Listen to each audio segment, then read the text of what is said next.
Good morning students. एक नई आशा के साथ एक नए टॉपिक के साथ आपकी अनु मैम। बच्चों, आज हम लोग बहुत ही मजेदार टॉपिक करेंगे। क्या करेंगे? कहानी लेखन। कहानी सुनना तो सभी बच्चों को बहुत पसंद है, लेकिन कहानी लिखते वक्त पसीने छूट जाते हैं और घबराहट शुरू हो जाती है कि कहानी कैसे लिखें। कहानी को लिखने के लिए कुछ महत्वपूर्ण बिंदुओं का ध्यान रखना चाहिए, यानी इम्पोर्टेंट बातें पता होनी चाहिए। कहानी लिखते वक्त वाक्य छोटे छोटे और सटीक होने चाहिए, यानी कॉम्प्लेक्स और कंपाउंड सेंटेंस नहीं के बराबर होने चाहिए। और कहानी लिखने के बाद उसकी शिक्षा अवश्य लिखनी चाहिए। कई बार बच्चे कहानी तो लिख देते हैं और शिक्षा नहीं लिखते, जिससे उनके मार्क्स कट जाते हैं। यदि आपको कहानी लिखने में दिक्कत आती है तो आप मेरे साथ नियमित रूप से प्रैक्टिस करें, तो आपके लिए कहानी लिखना हो जाएगा बाएं हाथ का खेल, यानी बहुत आसान। अब मैं आपको उदाहरणों के द्वारा कई कहानियां लिखनी सिखाऊंगी। आपको कहानी लिखने के लिए महत्वपूर्ण बिंदु मिलते हैं। आपको उनकी सहायता से ही कहानी को आगे बढ़ाना होता है। तो सबसे पहले हम कौन सी कहानी लेते हैं? शेर और चूहा।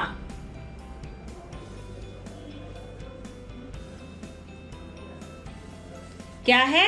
शेर और चूहा। आप लोगों ने सुनी भी होगी। तो हम इसे कैसे करेंगे? एक जंगल में एक शेर रहता था। वो गहरी नींद में एक दिन सो रहा था। तभी वहां पर एक चूहा आया। उसने सोते हुए शेर पर उछल कूद करना शुरू कर दिया। उसकी उछल कूद के कारण शेर की नींद खुल गई। शेर ने चूहे को अपने पंजों में पकड़ लिया और उसे मार डालने की धमकी दी। तब चूहे ने शेर से क्षमा मांगी और कहा, महाराज, मेरी भूल को माफ कर दीजिए। मैं एक दिन आपके काम जरूर आऊंगा। उसकी यह बात सुनकर शेर जोर जोर से हंसने लगा, लेकिन उसे चूहे पर दया आ गई और उसने चूहे को छोड़ दिया। कुछ दिनों के बाद जंगल में शिकारी आए। शिकारियों ने शेर को जाल में पकड़ लिया। अपने आप को जाल में फंसा देखकर शेर घबरा गया और वह जोर जोर से दहाड़ने लगा। शेर की दहाड़ जब चूहे ने सुनी तो वह वहां पर तुरंत आ गया। चूहे ने जाल को अपने नुकीले दांतों से काट दिया और शेर को मुक्त कर दिया। शेर ने चूहे को धन्यवाद दिया और फिर दोनों गहरे दोस्त बन गए। तो इस कहानी से हमें क्या शिक्षा मिलती है? इस कहानी से हमें यह शिक्षा मिलती है कि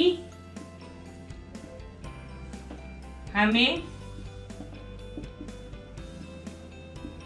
किसी को भी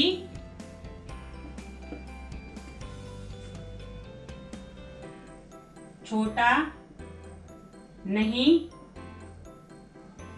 समझना चाहिए, क्योंकि हर छोटे प्राणी का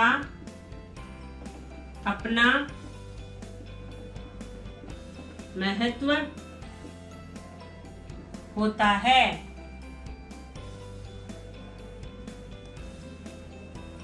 इसके अलावा हम क्या लिख सकते हैं? हमें अपने से छोटे और कमजोर लोगों के प्रति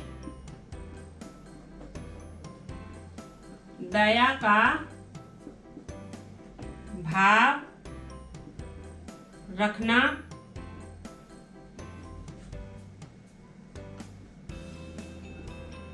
चाहिए।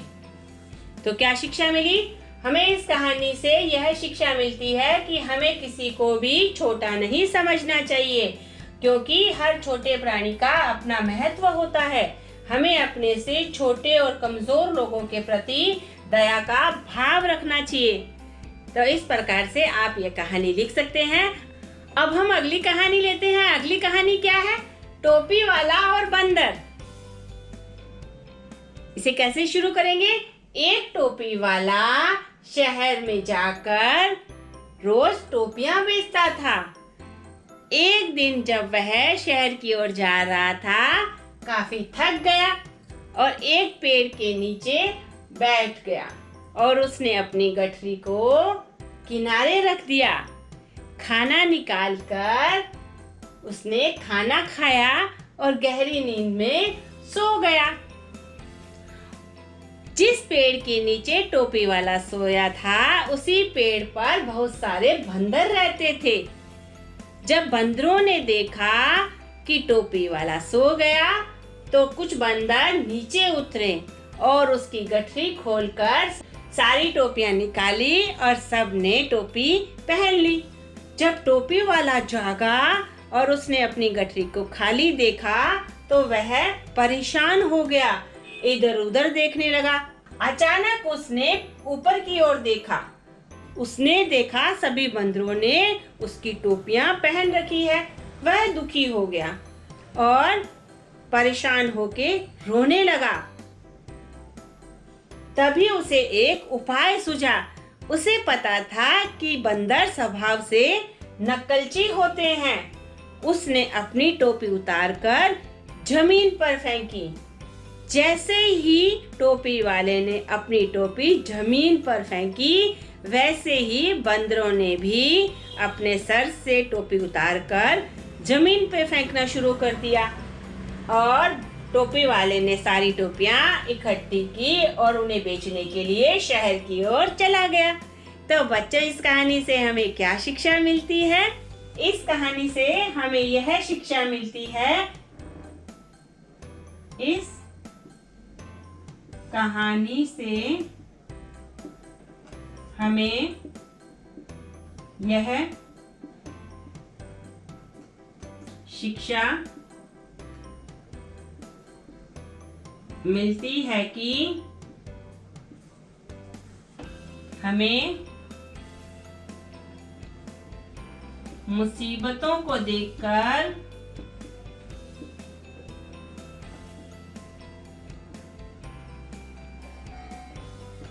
घबराना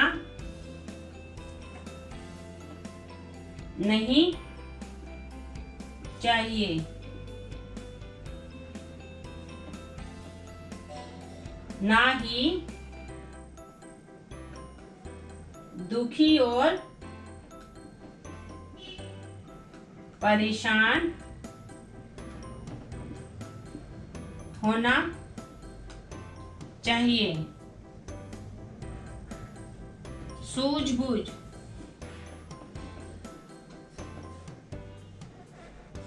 चतुराई, समझदारी और बुद्धिमानी से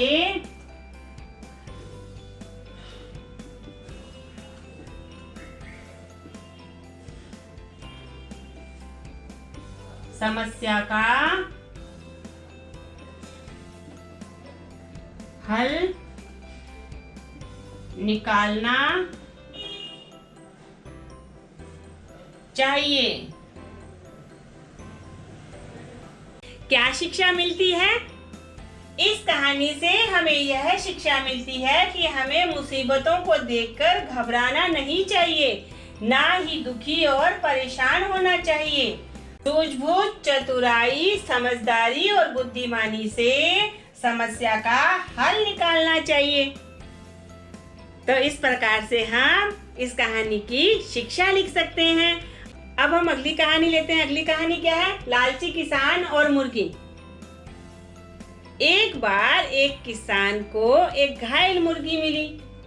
उस मुर्गी के पांव में कांटा लगा था। किसान ने उसके पांव का कांटा निकाला और अपने घर ले आया। वह मुर्गी बहुत अद्भुत थी। सुबह जब किसान ने देखा कि मुर्गी ने अंडा दिया है, वो भी सोने का, तो वह आश्चर्यचकित हो गया। उसने ऐसी अद्भुत मुर्गी कभी नहीं देखी थी। मुर्गी रोजाना सोने का अंडा देने लगी। किसान उसे देखकर बहुत खुश हुआ और उसने अपनी पत्नी को भी बताया। किसान और उसकी पत्नी के मन में लालच आ गया। वे जल्दी ही धनवान बनना चाहते थे।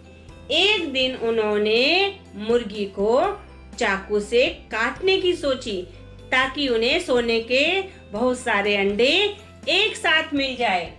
उन्होंने चाकू से मुर्गी का पेट चीर डाला, लेकिन ये क्या?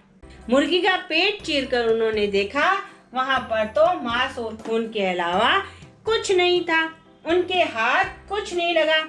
वे अपनी मूर्खता पर पछताने लगे। तो बच्चों, इस कहानी से क्या शिक्षा मिलती है? इस कहानी से हमें यह शिक्षा मिलती है कि हमें भूल कर भी लालच नहीं करना चाहिए, क्योंकि लालच बुरी बला होती है और हमें पशु पक्षियों के प्रति दया का भाव रखना चाहिए। हम शिक्षा कैसे लिखेंगे? हमें इस कहानी से यह शिक्षा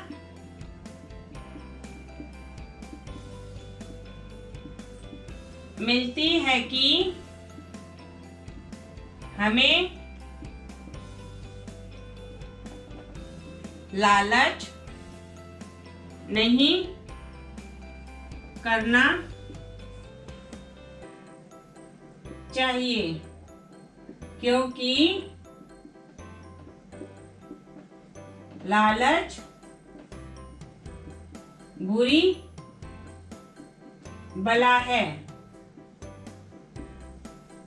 हमें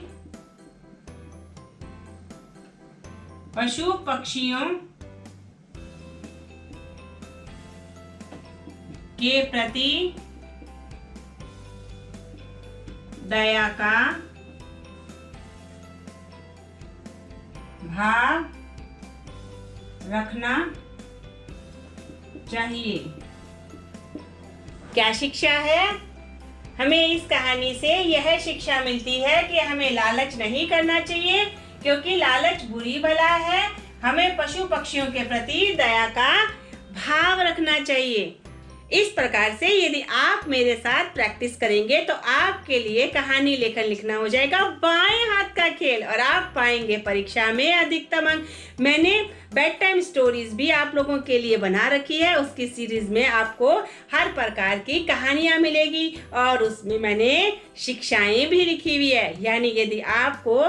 यानी आपको यदि शिक्षा लिखना आसान नहीं लगता, मुश्किल लगता है, तो आप मेरी वो कहानियां सुनिए, यानी बेड टाइम स्टोरी सुनिए। उसमें मैंने आपको शिक्षा भी भली भांति समझाई हुई है। आपके लिए शिक्षा लिखना हो जाएगा बाएं हाथ का खेल और आप पाएंगे परीक्षा में अधिकतम अंक। मैं हिंदी भाषा को इतना सरल, सहज और सुबोध बना देना चाहती हूँ ताकि बच्चों का जो हिंदी के प्रति इंटरेस्ट कम हुआ है वो बढ़े। और ग्रामर में आपको कौन कौन से टॉपिक पे दिक्कत आती है आप मुझे कमेंट बॉक्स में लिख के भेजिए। मैं यथासंभव उन पर वीडियो बनाऊंगी। यदि आपको मेरा यह प्रयास अच्छा लगता है तो आप लाइक कीजिए, कमेंट कीजिए और शेयर करना मत भूलिए, क्योंकि हिंदी भाषा को प्रथम स्थान पे लाना हर भारतीय का प्रथम कर्तव्य है। हिंदी अपनाइए, मत शर्माइए। धन्यवाद।